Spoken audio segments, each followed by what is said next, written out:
Bismillahirrahmanirrahim. Assalamualaikum warahmatullahi wabarakatuh. Perkenalkan, nama saya Marni Saura dengan NIM 2202010016. Di sini saya akan menjelaskan sedikit materi tentang pendekatan psikoanalisis dalam BK. Nah, sebelum kita membahas tentang pendekatan psikoanalisis dalam BK, alangkah baiknya kita mengetahui dulu pengertian dari psikoanalisis itu sendiri. Jadi psikoanalisis adalah cabang psikologi yang berdasarkan pada ketidaksadaran dan mencakup bidang motivasi, emosi, konflik, mimpi, dan karakter. Nah, awalnya psikoanalisis ini tidak berasal dari psikologi, melainkan berasal dari kedokteran, khususnya kedokteran jiwa. Nah, pendekatan psikoanalisis dalam BK merujuk pada penggunaan prinsip-prinsip psikoanalisis yang dikembangkan oleh Sigmund Freud dan teori-teorinya yang berasal dari dirinya sendiri dalam konteks membimbing dan memberikan arahan atau konseling kepada individu. Nah, pendekatan ini juga menekankan bahwa pentingnya pemahaman terhadap struktur dan dinamika psikis seseorang, terutama bagaimana seseorang atau bagaimana alam sadar mempengaruhi perilaku dan pemahaman emosionalnya. Selanjutnya itu konsep-konsep psikoanalisis.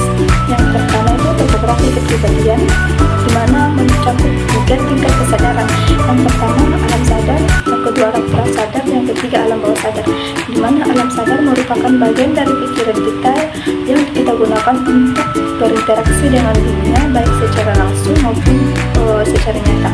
Yang kedua itu alam prasadar, merupakan bagian dari pikiran kita yang menyimpan informasi yang mungkin sedang tidak kita pikirkan, tetapi dengan mudah kita akses ketika kita berduka. Nah, yang terakhir yaitu alam bawah sadar, merupakan bagian dari pikiran kita yang mendalam dan mempengaruhi pembentukan kepribadian. Adapun struktur kepribadian dan secara keseluruhan pendekatan psikoanalisis terbagi menjadi tiga bahasan juga. Yang pertama, struktur kepribadian yang mencakup ide, ego, dan superego. Yang kedua itu dinamika kepribadian yang mencakup pergerakan ide, ego, dan superego. Dan yang ketiga itu perkembangan kepribadian yang mencakup perkembangan seksual manusia. Adapun teknik-teknik psikoanalisis dalam BK, yang pertama itu mempertahankan kerangka kerja analitis, yang kedua asosiasi bebas, yang ketiga penafsiran, yang keempat analisis mimpi, dan yang kelima analisis dan penafsiran resistensi, dan yang keenam itu analisis dan penafsiran transferensi.